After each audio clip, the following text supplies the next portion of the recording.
it's my honor to introduce today's speaker, Professor Kwok from University of British Columbia, University of Hong Kong.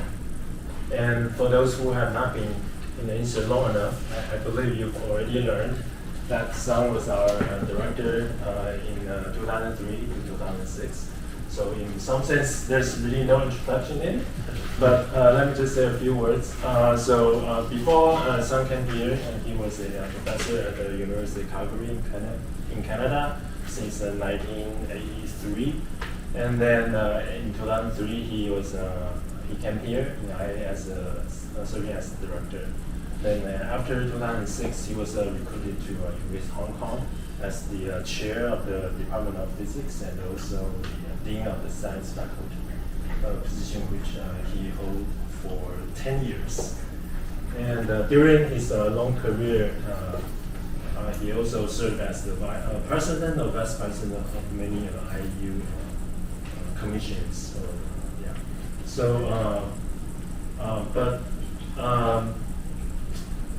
In addition to all these sort of honorary or managerial positions, you can find ABS that he has published at least around 300 papers.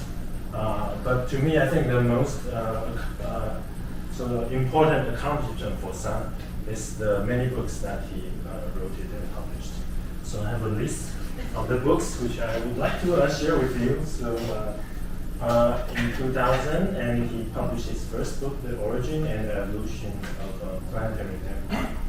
And in 2001, that's right before he came to Taiwan, he published the book Cosmic Butterflies. In 2007, the chemistry and the physics and chemistry of the interstellar medium.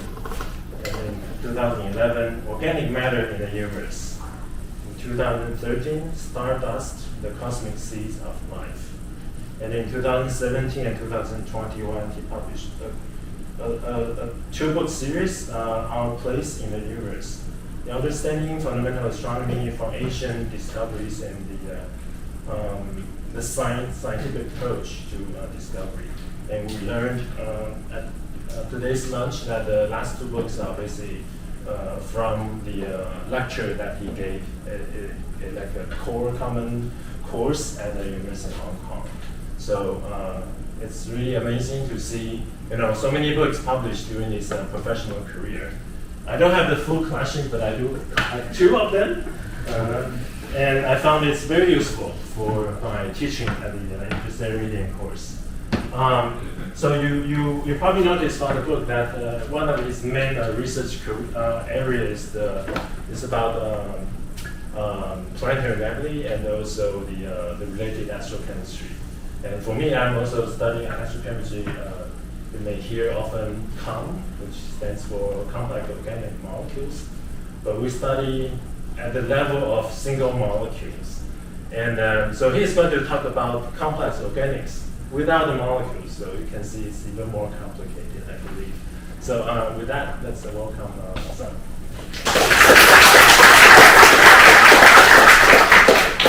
Thank you very much, Xing Yuan.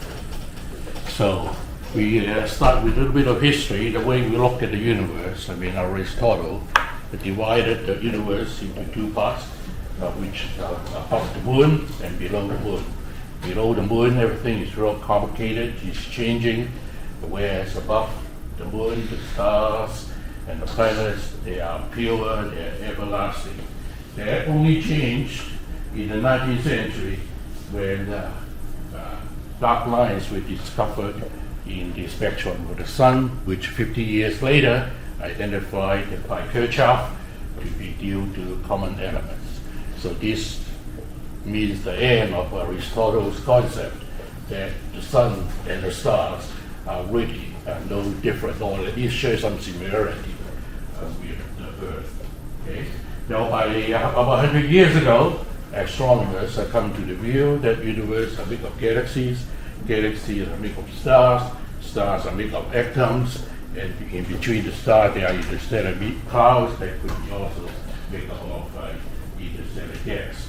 So in this talk, I try to cover a number of topics. A lot to talk about the other things that we found beyond atoms, and also the first discovery of complex organics in the solar system. There are a number of unexplained astronomical phenomena going back as far as 100 years ago, which we still don't know what they are, the origin, but they could be manifestation of complex organics. And so I want to give the message in the end, hopefully, that complex organics are everywhere in the universe. Now, we discovered interstellar dust or solids about 100 years ago that due to the reddening or extinction of starlight, and in the 1960s, with the development of infrared spectroscopy, we are able to actually detect the signatures of these minerals. For example, in this spectrum from the IRIS satellite, you can see amorphous silicates. And now, so we have both emission and absorption spectroscopy to identify the content of the solar state component. And now, with the sensitivity of infrared telescopes, we see that solid state components are all over the universe. They are even emitting a lot of energy out of certain kinds of galaxies. So the solar state is certainly an important element in addition to the gaseous component. Now, although 3 molecules have been identified by Alex Douglas in the 1940s in the stellar medium from absorption spectroscopy, but in the 1960s still, we talked to astronomers, most of them still did not believe there could be molecules in space because the density is too low for molecule to form and the ultraviolet background is too high for them to survive. So it was therefore came by the 1970s, it was a great surprise with the development of millimeter wave techniques, putting on telescopes, we can detect rotational transitions of many molecules, up to now about 300 of them. So it's actually quite common that molecules, dozens of atoms even have been detected. So this is a spectrum showing that there's no noise in this spectrum, okay? Every little bit of signal is some transitions of multiple molecules. So, and there are also a lot of unidentified lines, as many of you know. So there are still molecules, probably radicals, that we have not yet identified. Now, so we have a couple of 100 years that the universe is more complicated than we thought 100 years ago. There is, in addition to gas, there is also molecules, and there is also solids. Now, how about the last difference between the Earth? The Earth is unique because it has organics, okay? Now, where are the organics? Of course, in the biosphere, we have living animals and so on, but most of the organics on Earth actually is in the form of kerogen. And kerogen are found in sedimentary rocks, but they are also related to life. They were the remnants of past life. So as far as we can tell, with a very small minority, almost all organics on Earth are biological in origin. And that makes the Earth, like Aristotle said, very different from the rest of the universe, because it seems that organics may be confined to the Earth because it is a result of life. So the question that we would like to ask is that, are there organic matter in the universe? Okay? So Earth, everything is biological in origin. Now the change in opinion came in the 1960s. Now, of course, in the solar system we have planetary satellites, comets, asteroids, and so on. And the good thing is that we have a lot more capability in studying the solar system. We can bring them back by sample return. We can look at meteoroids because they fall on the ground. We can fly airplanes into the atmosphere and collect into planetary dust. And once we have those things, we can put in the lab. There are a whole bunch of techniques you can use to analyze their composition. Okay, so in the 1960s, that, oh, I'm sorry, it's 1964, I'm sorry. Oh, I'm sorry, no, 1864, they victorized 1864.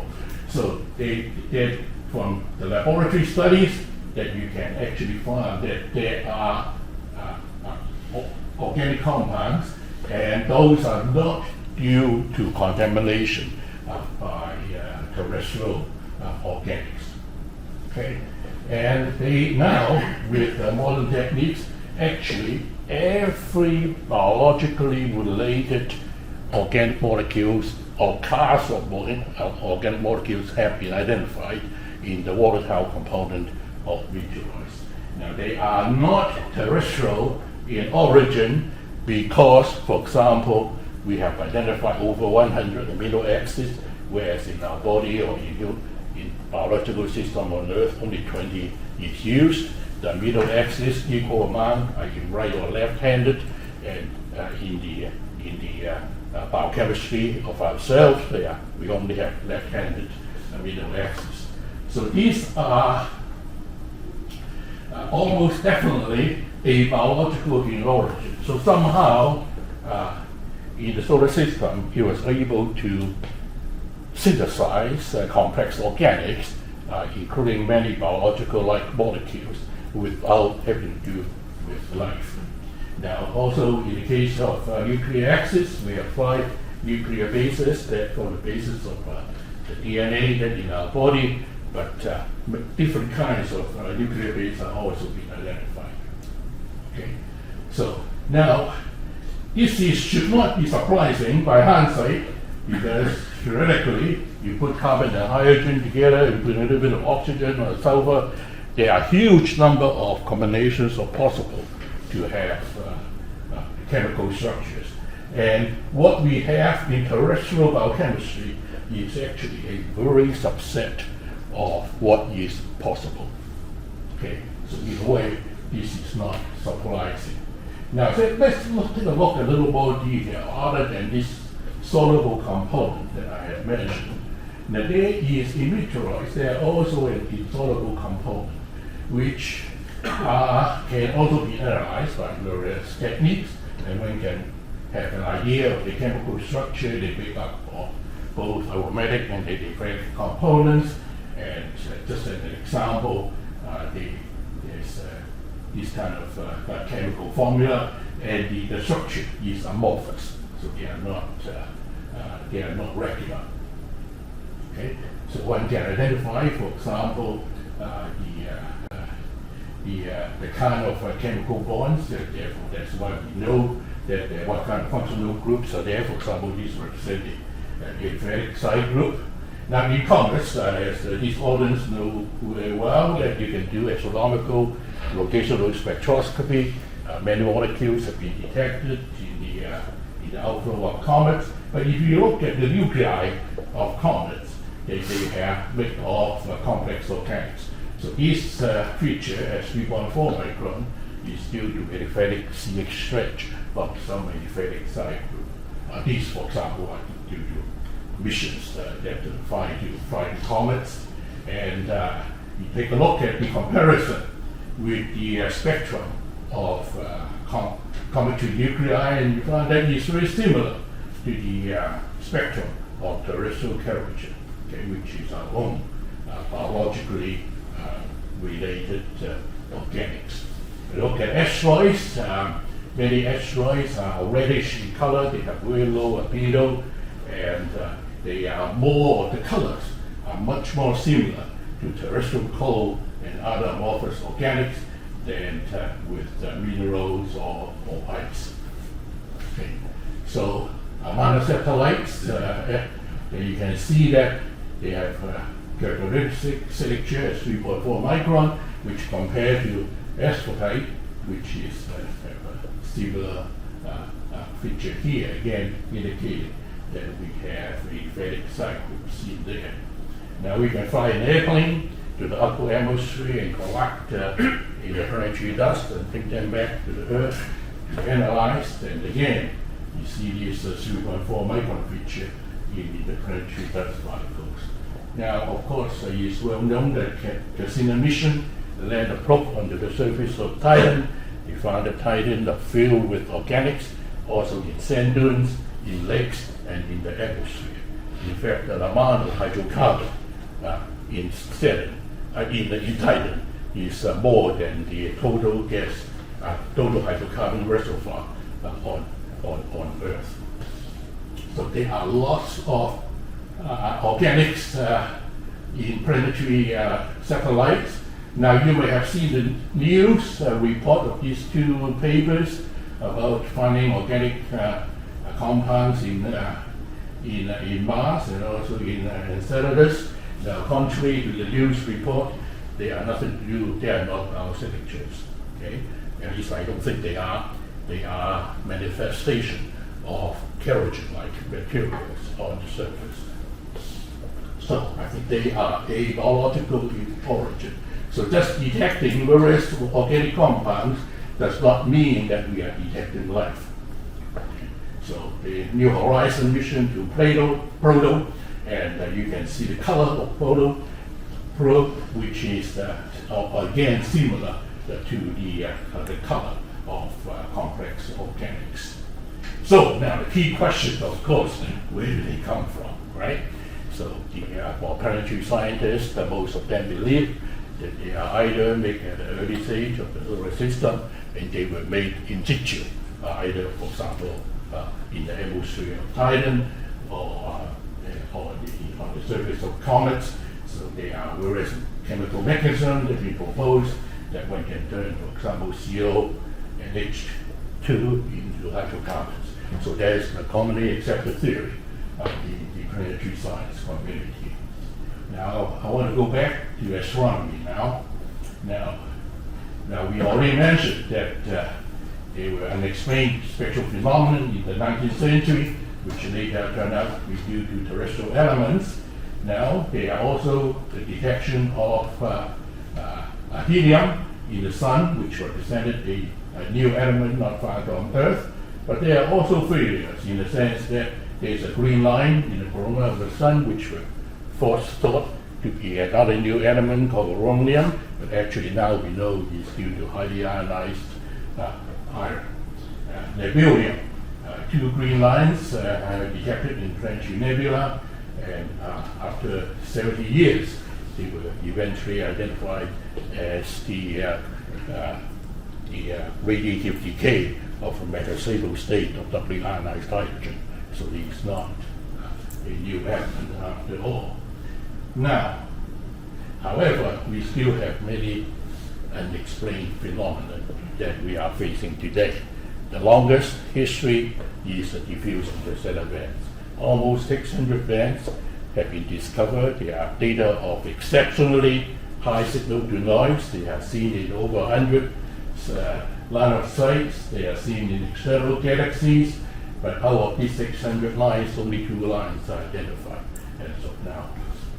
Okay, so we don't know what the carrier are except the 2 lines. The 2 lines have been suggested to be due to ionized C60 fluorine. Okay? Now, the second problem is the 2200 angstrom feature. They were discovered by ultraviolet spectroscopy in the 1960s.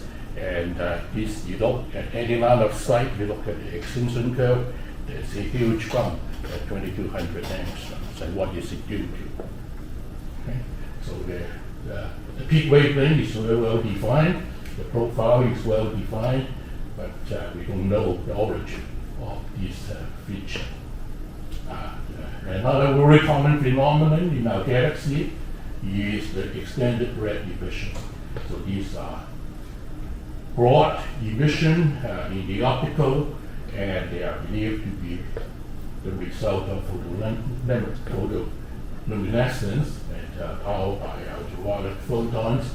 And significant amount of energy is in the stellar background radiation field responsible for the emission of the extended red emission.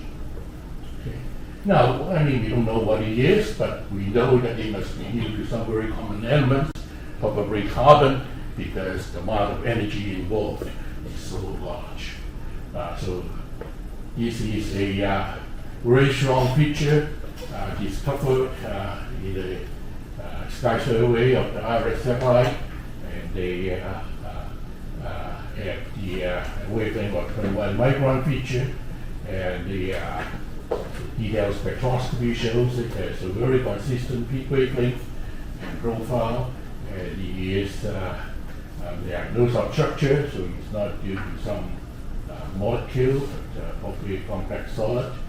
So again, many theories were proposed even over years. A 30 micron feature, again, extremely common. It's seen also in stars in our own and also external galaxies. A lot of energies are coming out from the 30 micron feature. So this is 21 micron feature, there's 30 micron feature. These are not identified. Now I get going to spend most of my time to talk about unidentified infrared emission features. Okay. When I was a graduate student at the University of Minnesota, for fellow graduate students, they discovered there were strong features in the infrared, and we were just open to us in the 1960s at 3.3, 6.2, 7.7, 8.6, and 11.3 microns. So what are they? So they are first seen in the Planetary nebula. Almost immediately after the discovery, a paper was published in Nature by originate, because he was aware of the chemical literature. He said the 3.43 micron feature is the well-known CH stretch of aromatic compounds. Now, no one believed him because no astronomer believed there could be organics in space, and his paper almost uncited until I started citing it 10, 15 years ago. And in 1981, Walter Dooley and Dave Williams identified or suggest all these transitions could represent different kinds of stretching and bending modes of organic compound. Stretching means that you have carbon and hydrogen, they stretching in this way or this way. Bending means they could bend this way or they bend this way. So so qualitatively, at least these likely, according to Walter Dooley, manifestations of organic compound in space. Of course, again, no one believed them, and more and more data were taken, and the UIE phenomenon is seen in refraction nebulae, H2 regions, even in diffuse interstellar medium, in external galaxies. They are very common. Okay, so this is MAD2. You can see a blow-up part of the mid-infrared. The whole family of the UIE features are seen. And if you take a survey of starburst galaxies, as much as 20% of the total energy of the galaxy emitted with these UIE bands, and they have been detected, well, as I say, actually much larger than that, farther away than redshift of 2. Total 20% of the total luminosity of the galaxy. Now, since, as Xing Yuan has mentioned, I have been studying planetary nebulae, and since these things are very commonly seen in planetary nebulae, I was very curious. Now, where do they form? Where did they first chemically synthesize? Now, because planetary nebulae are descended from asymptotic giant branch stars, but from infrared spectroscopy, we know that none of the asymptotic giant branch stars have this kind of UIE bands. So they must form some time after the asymptotic giant branch and before the formation of planetary nebulae. So I was, by that time we were studying these concentric envelopes of AGB stars. We know that they are forming molecules. Many different molecules have been seen to be condensing in the outflow of the stellar wind of the asymptotic giant branch stars. So we know that some ingredients of molecular synthesis are present. Okay. Now, so this is a young planetary nebula, and you can see the features are very strong, whereas the atomic emission lines are not yet really prominent in the nebula. So what we try to do is that to find the origin or the first formation of these features, we have to identify the missing link between the synchronic giant branch stars and planetary nebulae. Now this is a very long story. So in the 1990s, Bruce Friedlander and I have been surveying a large number of iris sources of what we consider to be appropriate colors. And to put a long story short, we discover about 30 protoplanetary nebulae.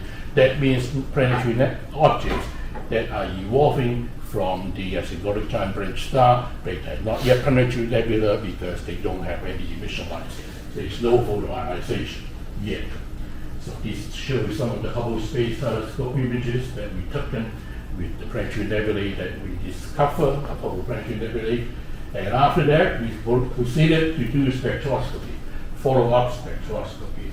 So in the infrared, we can do it from the ground. So we detected, in addition to the 3.3 micron feature, also the 3.4 micron feature, which in the chemical literature is well known to be due to methyl and methylene side groups. So they're either stretching symmetrically or stretching antisymmetrically. And from the Keck telescopes, for example, we have to do higher spectral resolution to identify each of the stretching modes. Okay. So the second feature that we have found was that in addition to these UIE bands, there are also broader features, in particular around 8 and 12 micron. There is a broad plateau features sitting below the UIE bands. Okay?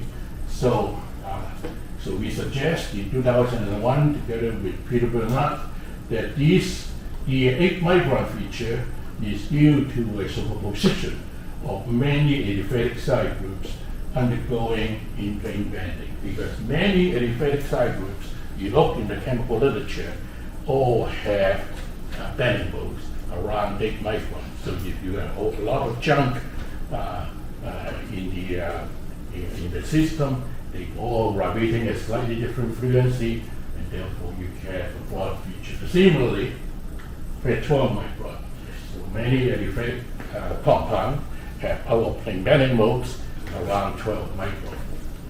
So that's what we propose, that these are due to superpositions of aliphatic side groups. Okay, so let's summarize a little bit. I'm sorry, go a little quickly, that we have aliphatic features. I mean, according to Julian Williams, that is mostly like due to this 3.3 is due to CH stretch, and the 11.3 is due to CH plane stretch. We also know that the 3.4 micron feature due to aliphatic CH stretch, but there are major features there, and also there are a number of weaker features, and there are plateau features beyond the 8 and 12. There's also a plateau feature centered around 17 micron. So the key question is, what is the chemical structure that is responsible for these observed features? Now, Julian Williams noted these are due to aromatic compounds, but there are many aromatic compounds that we have known in the lab. So, in 1989, there is a very popular theory called the pH hypothesis, which stands for polycyclic chromatic hydrocarbons. These are the simplest kind of aromatic molecules. These are planar molecules. In the plane, they are collection of benzene rings. They are made up of 2 elements, carbon and hydrogen. So now this is such a popular theory that thousands of papers have been published on the pH hypothesis. So you probably look in the FJ and every issue, you probably find papers dealing with the pH. But I think there are a lot of problems with this hypothesis. For example, pH molecules are primarily excited by UV. And we know from protoplanetary nebulae, from diffraction nebulae, they have no UV background. Okay? So also, pH molecules are very well studied by chemists. So the electronic structures are well known. So you can very easily do absorption spectroscopy. You point the telescope to a background infrared source, you take a spectrum. If they were interstellar pH molecules, you should be able to detect the electronic transitions. So the predicted value is 3 orders of magnitude higher than the upper limit allowed by the ultraviolet spectroscopy. So this is the amount that you need to explain the infrared features of the UV observations. You have put down this kind of limit. Now, also a pH molecule, as we mentioned before, have strong around 3 micron and around 11.3 micron, but they have nothing in between. Okay, so now how do you explain all these features in between? So the idea is that, well, you can have ionized pH. You ionized pH, then they will have some features between 6, 7, and 8 micron. So now, in order to explain the phenomenon, then you have to have a mixture of both neutral and ionized pH. But from observations, for example, from refraction nebulae of central stars of very different temperatures, you see they have very consistent peak wavelength and very consistent profiles. So although they have very different UV background, their spectra do not look different. So the chemists, for example, in a group in Berkeley, are very unhappy because they know a lot about pH molecules, and according to the book here, the laboratory studies of pH molecules bear no resemblance to the astronomical astronomical observations. Now, how do you fix that problem? Okay, so, well, in order to explain the astronomical observations, so one has to appeal to a mixture of pH molecules of different sizes, different structures, different geometry, different ionization states, and then you mix these together and you can try to simulate the astronomical spectrum. So in the NASA Ames, for example, they have a database of pH molecules, and they have written a routine on how to use this mixture to fit the astronomical data. Now, when we published the paper, they are very kindly provided us with the database as well as a fitting routine, and we showed that the fitting routines have so many free parameters, they can practically fit anything. So it's not a surprise they can fit the astronomical spectrum. So this is another quote by the Berkeley group. So basically, qualitatively, the 3.3 can be identified as aromatic CH stretch, and 11.3 can be identified as aromatic CH alternate band. But there are no obvious identification of the 6.2, 7.7, and 8.6 micron features. And it seems that unless that is done, you really cannot identify the carrier as pH molecules. So modern versions is that you have to have different ionization state, and you have to increase the size of the molecule beyond 50 to maybe 1,000 atoms, and you have to introduce different degree of dehydrogenation, superhydrogenation, and you have to add aliphatic side groups, as well as to add other elements like nitrogen and oxygen in order to fit the astronomical data. So my reading is that this modification of the pH hypothesis is such an extent they are very far away from the chemical definition of polycyclic aromatic hydrocarbon, and to use this term as a carrier of the UIE bands are no longer appropriate. So we have to look at a little detail what's exactly going on. As I said, that the 3.3 is likely due to CH stretch of some aromatic compounds, but it is not are likely to be due to pH, because the wavelengths of the 3.3 micron band is extremely well determined. It's very accurate, determined to be this value, but no pH molecules have wavelength this long for the CH stretch. Okay? So they have to introduce other ways to try to explain this, but it's not, in my mind, not reasonable. The 11.3, as I said, qualitatively, they are due to aromatic plane band. Now, but each astronomical feature has a very well-defined profile. It's not symmetrical. So in order to explain that, you have to say that there are pH molecules, high mass ones, to explain the short wavelength, and the low mass ones to explain the long wavelength side. So all this is quite artificial. Now how about these three major features? So, I mean, for example, it suggests C12 is due to CC stretch, but CC stretch for pH molecules are extremely weak. Okay. So this is a paper by Huggins and Amendola. So for a neutral pH, you have nothing in between. And for ionized pH, then you have no 3.3 or very low, and you have the but you have some features between 6 and 9 micron.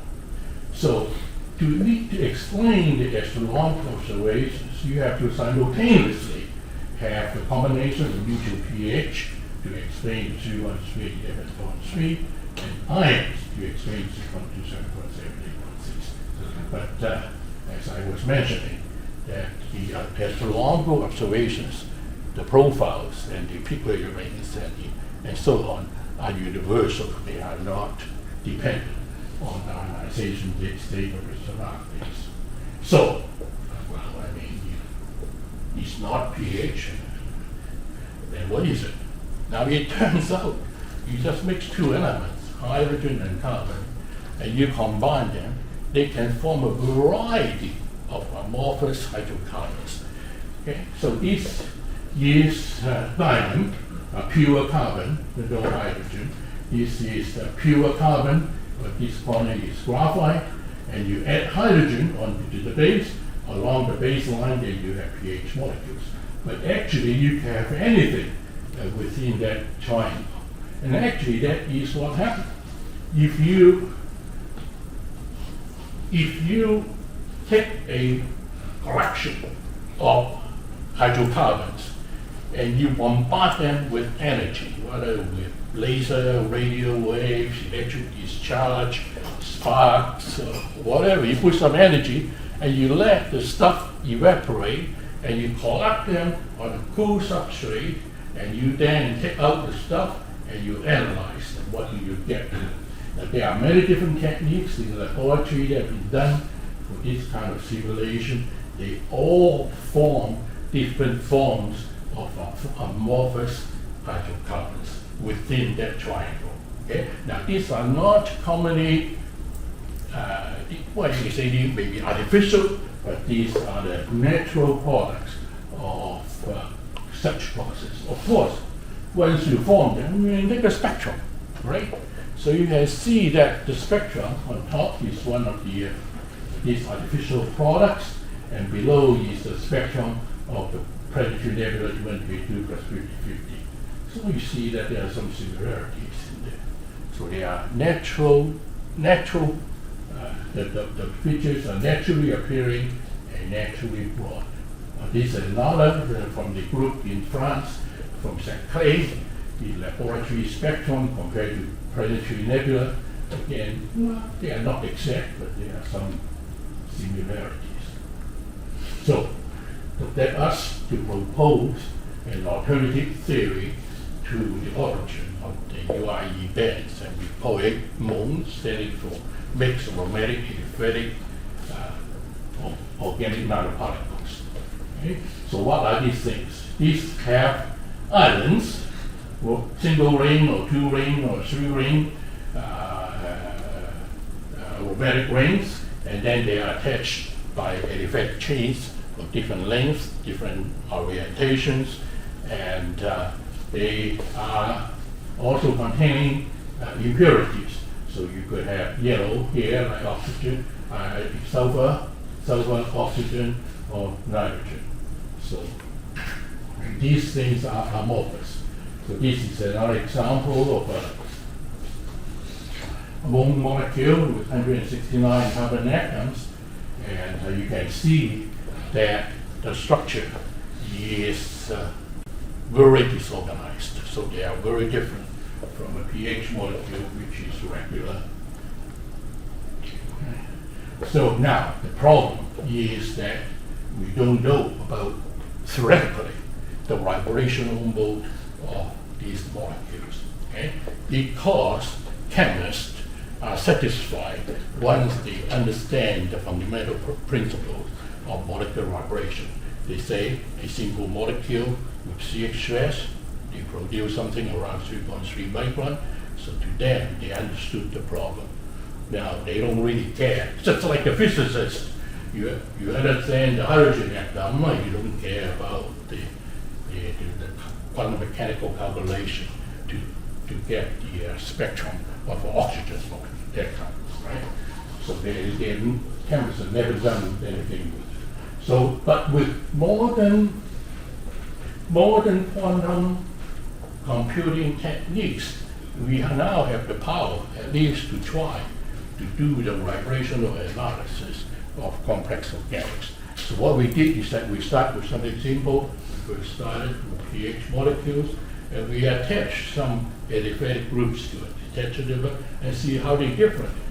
Then you can try to analyze what is the behavior at different wavelengths. We actually looked at the vibrational motion of each of the bonds and see which are responsible for any feature that you come out in the infrared. So I don't have time to go into the details, but I just want to leave the conclusion that the explanation is not simple.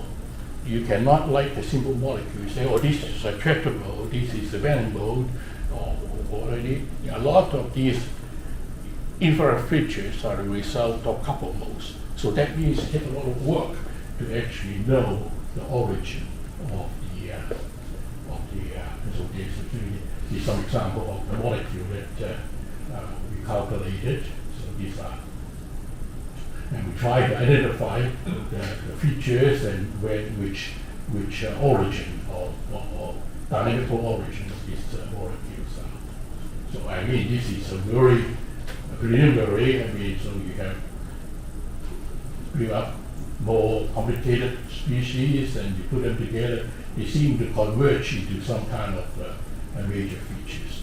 Now, some people would talk, I mean, I've given these talks before, and people say, oh, why bother? It's a question of semantics, right? I say it's not a question of semantics, right? Because there are fundamental differences between pH and modes. Okay? So, first of all, is the carrier a free-flying molecule, or is it a solid? They are different. Is the chemical structure regular with repeatable patterns, or is it amorphous? Is it pure sp2, that means aromatic, or is a mixed aromatic aliphatic? Is the structure two-dimensional, which is pH molecule, or three-dimensional? Is it small, or is it large? Is it pure carbon hydrogen, or are there impurities? Are there pure rings, or do they have functional groups? Okay. So it's not a question of semantics. So now,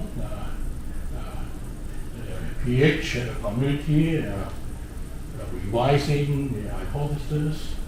So they say within the astrophysical context, the pH family includes pH-related species.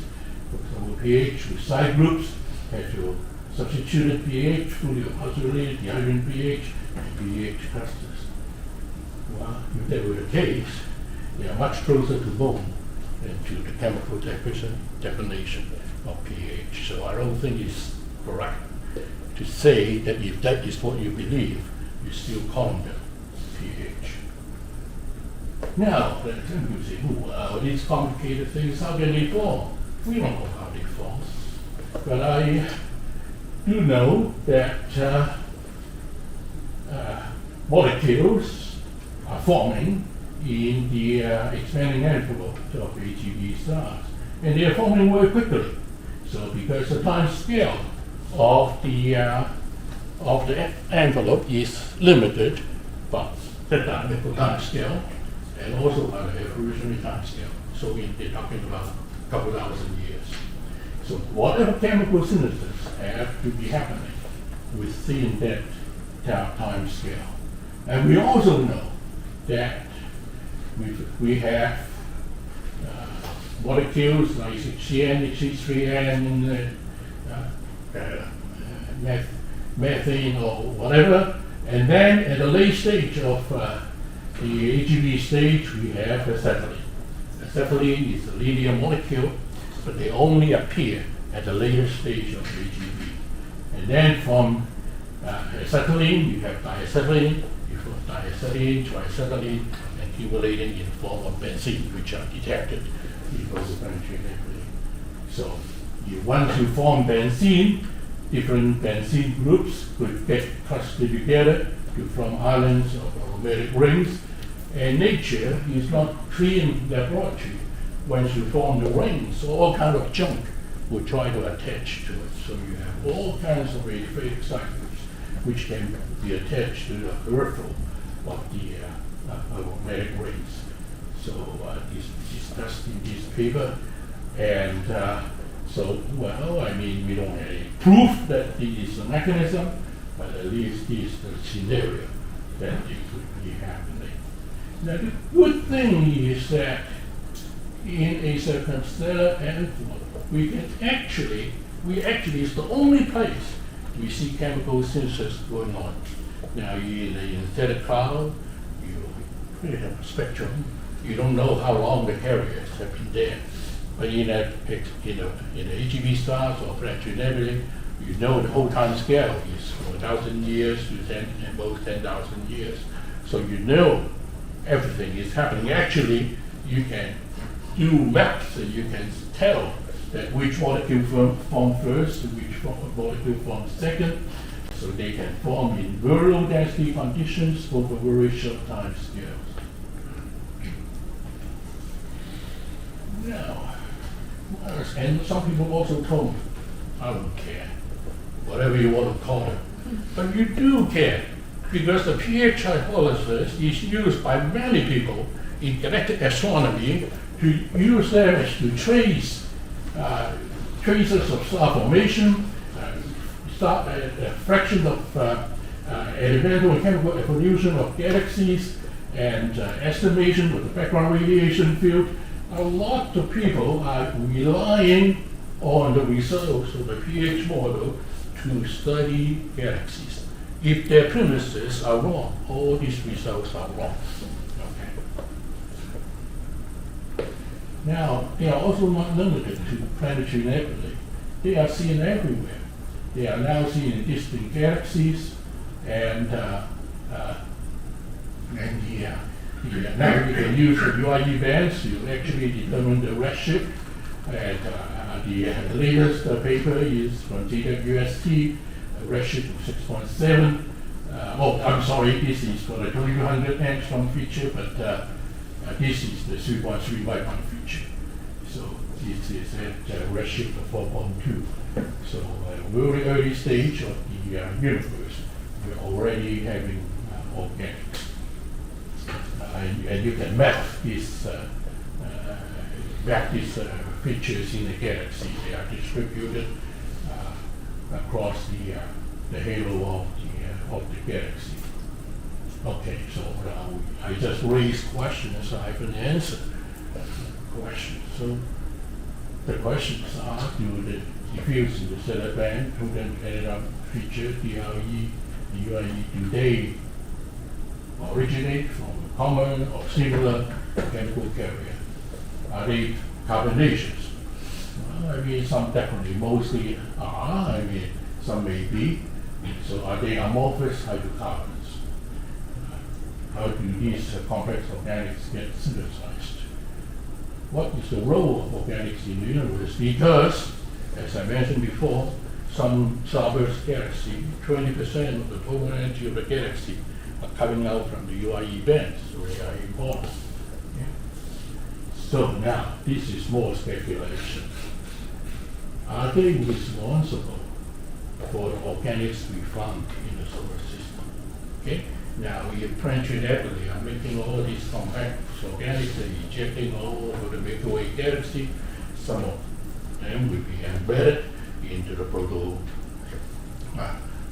primordial solar system, and we could have preserved stellar organics in the carbonaceous meteoroids, we can have them on asteroids, we can even on planetary satellite surfaces. Even more suggestive or ridiculous is that we have any on Earth. So in summary, I think we have come a long way from 100 years ago, from a view that the universe only consists of atoms to one which consists of molecules and solids. And maybe there are also complex organics. Organics are not the sole domains of the Earth, as it was believed 50 years ago. They are definitely found in the solar system, although we are not sure about their origin. They are definitely seen to be forming in circumstellar envelopes. They are seen in external galaxies. I think it's important for the astronomical community to put more work into the understanding of the TIDs. Okay, I was studying in the lab of Bernhard Höchstberg, and throughout his life, his hope was to understand the origin of the DID. Of course, he did not succeed in his lifetime. But 100 years now, with excellent quality data, we still not identify the value of the DIDs. We really have no excuse for that. And we know that they are synthesized in planetary nebulae, that they most likely they have enriched the interstellar medium and maybe even the primordial solar system. Now, in spite of its popularity, pH molecules do not have the evidence that their spectral behavior is responsible for the astronomical UIE bands. Now, we have to do more, obviously, to study the vibrational motion of complex organics, but maybe in the future, then we come to a better understanding that even the explanation is not simple, but it's so complex, a couple of vibrations, and finally we could have understanding of the origin of the UID bands. So I'm listing some references here, and it's a long-standing problem, but we have not come to the conclusion of what they are.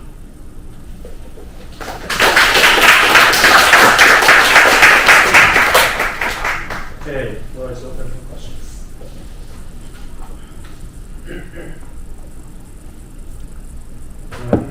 Thank you for talk. So I actually work on diffuse interstellar a little bit based on the observational point of view.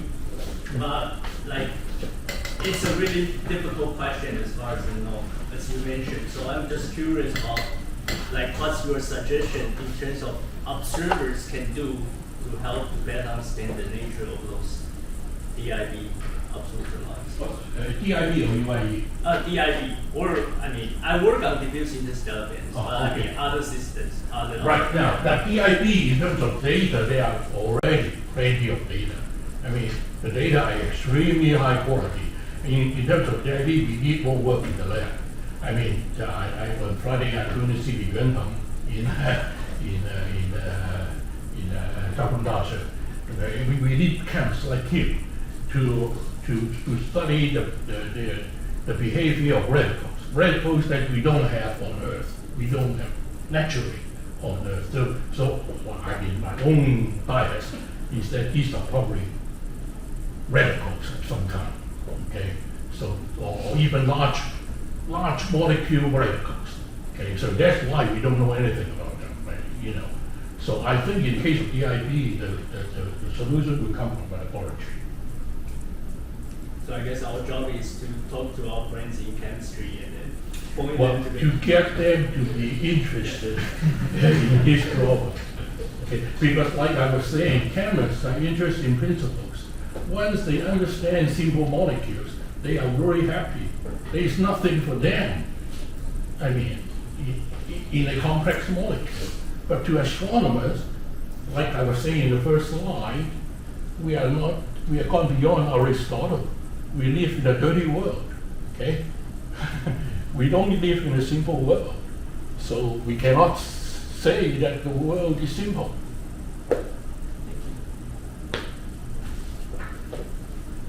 Questions?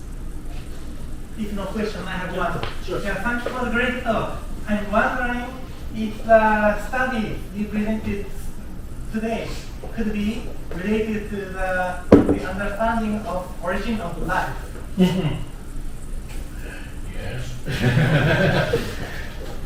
I am speaking totally out of speculation, right? Okay. Now, of course, origin of life is a very long study. I mean, to this day, we have no answer, okay?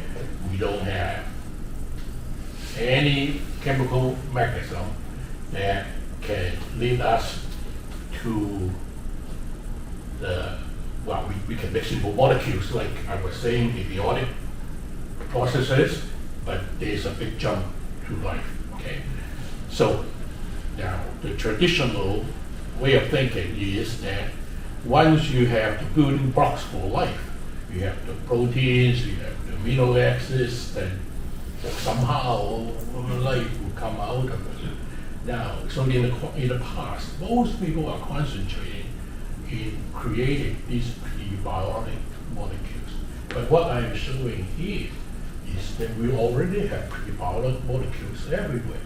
We are bombarded every year by tens of thousands of tons of micrometeorites from space that they contain prebiotic molecules. Okay? So to what extent the origin of life will affected from what is happening outside, we don't know. Okay. Thank you. So is there a chance that some light sample can be found in the nuclear and or sample return in a recent mission Yes. or in the future? Oh, the sample return missions are very important. Okay, as I was showing that we only have a couple examples. I mean, we have volcanics on the surface of asteroids. Okay, so from comets. Right? So we know the solar system is filled with complex organics. The question is the origin. The one thing I do know for certain is that they are abiotic. They have nothing to do with life. But that's not how you get into the newspaper. No reporter wants to listen to you saying that they come from carriage. I have all these questions. So this unidentified infrared emission bands. Can we see the infrared, or do you have anything counted for in radio, optical? No doubt. Okay. Now, they seems to be don't know the carrier, so we can't say anything about the pH molecule. Definitely have rotational transitions. Okay. So, but they have not been detected. Okay. But the what would be easier is absorption spectroscopy in ultraviolet. That's what I'm saying. It's very easy. It's much easier to do absorption spectroscopy can do emission spectroscopy. And I think the link between the UIE and the 2200 angstroms are the same thing. Okay? The 2200 angstroms is a manifestation of the gap, the semiconductor gap for complex organics. And also this you think from this PPN or PN phase, right? Yes. And what kind of physical condition do you think is good for this kind of information? We don't know. We don't know. Theoretically, they are impossible. Okay, they are impossible because they are lower density than the best vacuum we can have in the lab on Earth. Okay, there are no three-body collision chemistry definitely. Okay, so no one knows. God or nature knows much more than we do. All I can say is that they do form, and you can see them forming. The most remarkable example is in Novi. In Novi, you can follow them. Within days, they form the UIG. Besides this Novi and this PPN and PN phase, other objects you found this kind of Novi. No, beside Novi and the PPN. No, you can't because they are only these are evolving things that we can follow. Right? I mean, you see a HQ region, but you don't know how long they've been there. Right? Now, there are many extragalactic members in this audience, right? My only plea to you is that don't just blindly believe what you read in the literature, okay? Because things are more complicated than it is.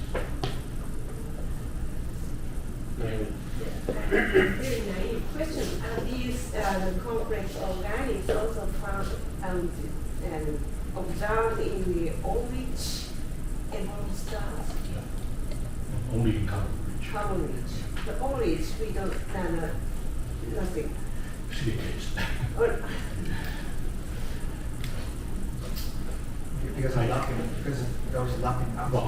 Lock, I mean, that's the standard answer. Yeah. But I don't know. The pH, like spectral observed in the orange planetary nebula. Oh yes, I'm sorry. I'm sorry. Yes. It's not totally clear cut. Okay.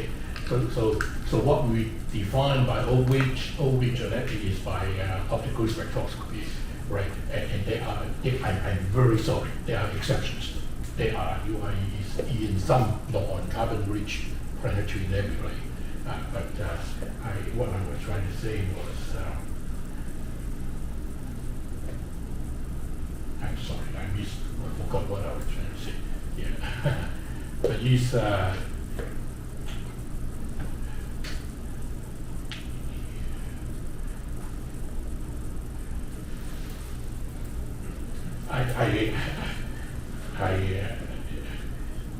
I was hoping that at one point I was part of a proposed mission to do high spectral resolution infrared satellite, but you never get past the phase A in answer.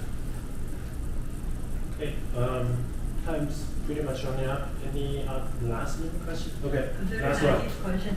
So modes are also mixtures of very complex and large molecules. So by considering modes instead of pH, is the number of free parameters actually reduced? Yes. I would say if we study well enough, there should be no free parameters in the moon model. I mean, as I've shown here, in the laboratory synthesized, you take the stuff out, you put it in the spectrometer, and here they are. Okay? There's no playing around with it. No, yeah, but the thing is that we have to know the chemical structure of that stuff. I mean, we are not there yet. So I think you have a very good question. I think the strongest support for the world model is the lack of free parameters. Yeah. Okay. Yes. 这上面分成。 Okay, so I just back a little question. So in all those source emission bands, so which part of the material you identify can be the charged particles? For example, in facilitate a lot of chemical reactions. Can they be really So you're talking about a pH model? Or? Oh, yeah, either one. So any mechanism. So when we talk about No, in the Wong model, there's no need for ionization. no need for Yeah. But in the pH, you definitely need ionization. Because, for example, mutual pH is well known, there's nothing between 6 and 9 micron. So you see between any picture between 6 and 9 micron, it has, well, according to them, it comes from ionized.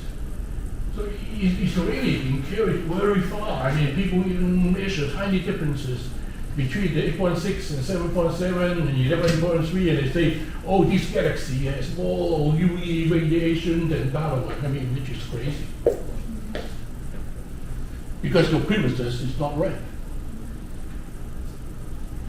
Okay, I think we can end the talk by remember not to blindly believe anything that they should advise everyone else. So thank you, Sam.